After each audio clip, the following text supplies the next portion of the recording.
I now give the floor to His Excellency Nabil Ammar, Minister of Foreign Affairs, Migration and Tunisians Abroad of Tunisia. You have the floor.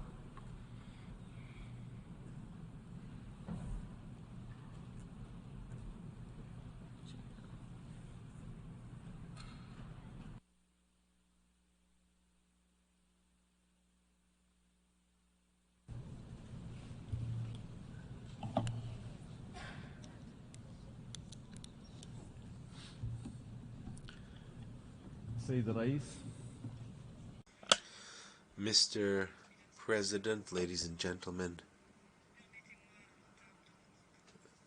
as I begin my statement, I would like to congratulate Mr. Dennis Francis and, through him, the Republic of Trinidad and Tobago on his presidency of the General Assembly at the 78th session. I wish him every success in conducting our work, and I can assure him of our support for his vision, and that is prosperity, growth, and sustainability. I would also like to express to Mr. Sabakorosi, President of the 77th session, my deep gratitude and congratulations for an excellent, for a job well done. I would like to reiterate our support and acknowledgement for the efforts of the Secretary General, Mr. Antonio Guterres, and for his excellent initiative to promote multilateral action. Mr. President, our world today is experiencing a very delicate page in its history where crises and challenges are growing at a time when wars and conflicts are getting worse, and when geopolitical divisions are evident, and where we see a slowing of the implementation of SDGs, and the crisis of indebtedness of developing countries is worsening, where poverty and hunger is increasing, and where the gap between the North and the South is increasing, without even mentioning the unprecedented increase in refugees and migrants and the continuing impact of the COVID-19 pandemic, as well as the climate crisis. Is this really the world to which we aspire after almost 8 decades since the creation of the United Nations? This is an image that is very distant from the goals and values that this organization is based on.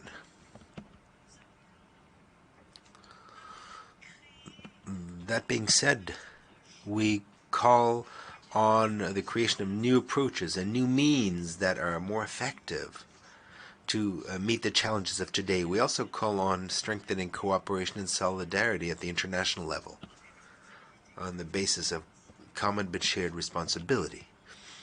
We would also like to reiterate the need to truly respect the UN Charter, international law, human rights, by everyone, without politicizing them. That is the way to bolster trust among states and to sustain multilateral action and to achieve security, peace, and development. With this in mind, we hope that this session will be a historical turning point, a new start for the multilateral system and for international cooperation as a whole. Ladies and gentlemen, hundreds of millions of people had great hopes in the 2030 Agenda for Sustainable Development. And yet, what has been achieved to date is significantly below what was hoped for. Bearing that in mind, Tunisia supports the relaunch efforts of the Secretary General to achieve the Sustainable Development Goals, in particular practical steps that seek to alleviate the lack of funding. We also welcome the fact that the Secretary General has set up a response group to the global crises, the financing crisis, food crisis, energy crisis, in order to deal with the impact of the war in Ukraine on food and energy. In this context, we would like to recall the appeal of President Kais Saied of Tunisia during the Summit of Food Systems in Rome to create a strategic stockpile of grain, cereals for the world, which we could use when necessary. And I think it's important to acknowledge that it is clear that the international monetary system has failed. This system, which was created following World War II to provide a safety net for the world, to guarantee lasting financing for development and for the least developed countries. This system, quite to the contrary, has disappointed and has abandoned these countries. Quite even worse, this system has contributed to increasing the gap between advanced countries and developing countries. These developing countries face very difficult choices today, which consist of sharing a large part of their resources to reimburse their debt and servicing the debt, rather than responding to the vital needs of their populations. This is why today we call for substantive reforms of the international financial system and to change global economic governance. This is an essential priority to overcome current difficulties and to pave the way for a more fair system that invests in sustainable development and in future generations. Furthermore, we call on taking serious steps to ensure a recovery of funds looted abroad, to help countries that have been pillaged so that they can base their efforts on their own resources. It's also important to avoid this kind of violations in the future. Mr. President, what the world is experiencing today, impact of climate change, deterioration of ecosystems, a worsening of natural disasters, all this forces all of us to confront these challenges urgently. That is the absolute priority for us today. And this in spite of the fact that our countries are not responsible for the current situation of our planet. With that in mind, Tunisia welcomes the initiative of the Secretary General, who called for holding of a summit for a climate ambitions action summit. And in this context, we reiterate the need to continue international efforts and step up these efforts to achieve the needed solutions. All responsible actors should assume their responsibility by providing climate funding to countries who are experiencing the worst damage from the climate crisis.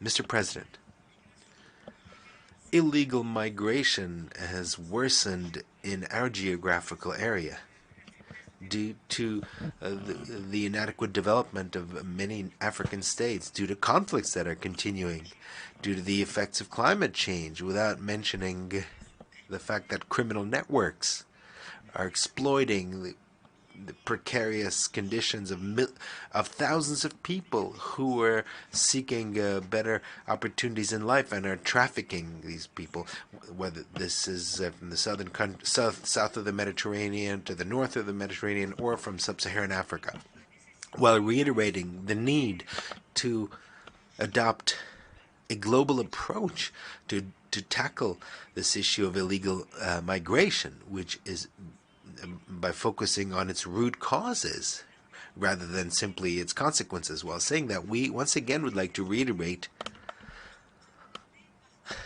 the need for all parties to assume their responsibility, origin countries, transit countries, and destination countries, as well as regional and international organizations. And in this context, we call on the continuation of the process of the International Conference on Development and Migration, which started in Rome, based on a Tunisian and Italian initiative. Tunisia has always dealt with this issue of illegal migration within its possibilities, and given its long standing attachment to human rights and in fulfilling its international obligations. And we can assure you that Tunisia will not accept the arrival of illegal immigrants, a concealed kind of arrival of illegal immigrants. Furthermore, we condemn all political exploitation or media exploitation that is irresponsible of the suffering of the victims of illegal migrants for political purposes. Mr. President, Tunisia has not been an exception to what the world has experienced and continues to experience in terms of challenges, economic challenges, social challenges, living conditions. And we, in spite of these current difficulties, we intend to overcome these difficulties, strengthen our resilience and sustainability in cooperation with our friends and partners while respecting the principles and the guiding principles of our national policies and national destiny. We will continue tirelessly with the process of reform and strengthening good governance and combating corruption in order to strengthen and fine-tune our democracy, the performance of our state institutions, and to put an end to the irresponsible political manipulations that we've seen over the past 10 years. This is all in response to the aspirations of the Tunisian people, who very sincerely on the 25th of July of 2021 expressed their will. The people are attached to their aspirations until this process of reform is completed, in spite of challenges and pressure. We're also intend to strengthen our resilience in the face of challenges, including regional and global challenges, lack of funding, the effects of climate change, the consequences of COVID-19, and our country, as part of a presidential initiative, was the first to call on strengthening international solidarity to combat COVID-19, and that led to the adoption by the Security Council of Resolution 2532, co-sponsored by France. We also will continue our efforts for the empowerment of women and young people to strengthen their participation in public life, in decision-making. We are also working on being successful in our transition to a green economy and blue economy, strengthening digital transformation while providing social protection for all our citizens, and to ensure a fair distribution of the fruits of economic growth. And during this very important period, Tunisia while it will count on its own resources, of course, at the same time we call on our partners to work together constructively as part of our process of reform and modernization, and to support our efforts aimed at economic recovery, based on the link between our common interests and common destinies, as well as based on our intelligent political assessment. Mr. President, Tunisia intends to also support the process of revitalization underway in our organization. In that context, Tunisia has effectively taken part in implementing the Secretary General's report, Our Common Program, and we hope that the Summit of the Future will be an opportunity to reiterate the engagement of everyone to our common principles, to build a secure and lasting future for humankind. This also reflects our vision to create a new global order that is more balanced, where there's no hierarchy among states, because the more there's an absence of justice, the more poverty increases, the more terrorism worsens. We need a new vision, a global vision on issues of security and peace, which takes into account the root causes of instability and the trends towards violence and war. Mr. President, the continuation of the historical justice and suffering imposed on the Palestinian people for over 7 decades of occupation, and its entourage of oppression and atrocities. Oh, this is unacceptable on a legal and a moral level and a human level. It's unacceptable. The same goes for the silence of the international community. Even while the occupation authorities are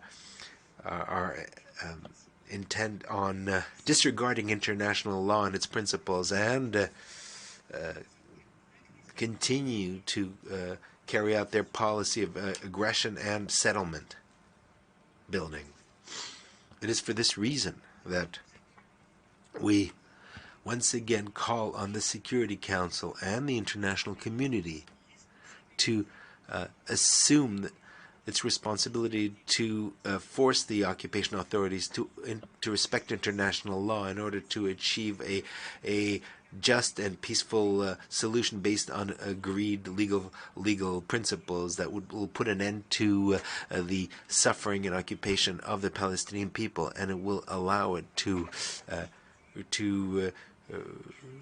recover their legitimate rights, to create an independent, sovereign state that is contiguous geographically in borders of 4th of June 1967 with Jerusalem as its capital. We also call for Palestine to be a fully fledged member of the United Nations.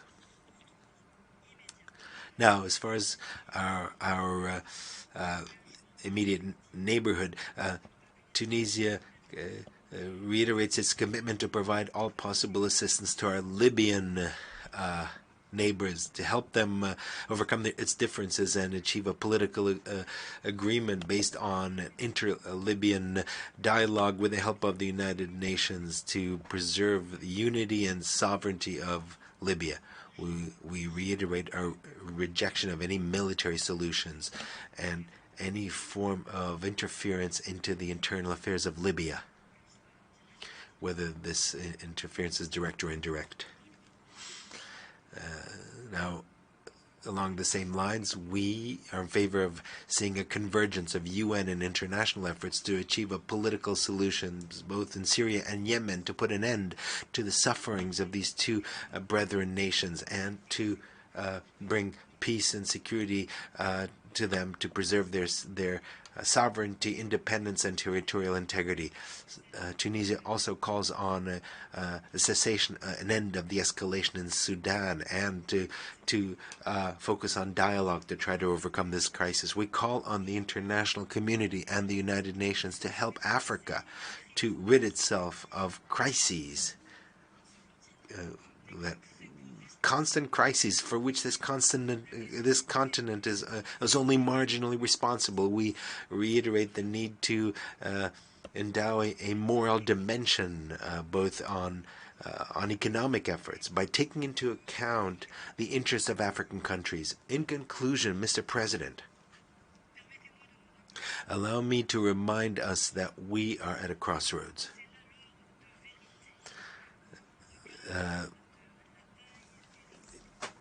Given the scale of the risks and challenges that are unprecedented, that affect everyone and that threaten our world and threaten our future generations, the choices we make, which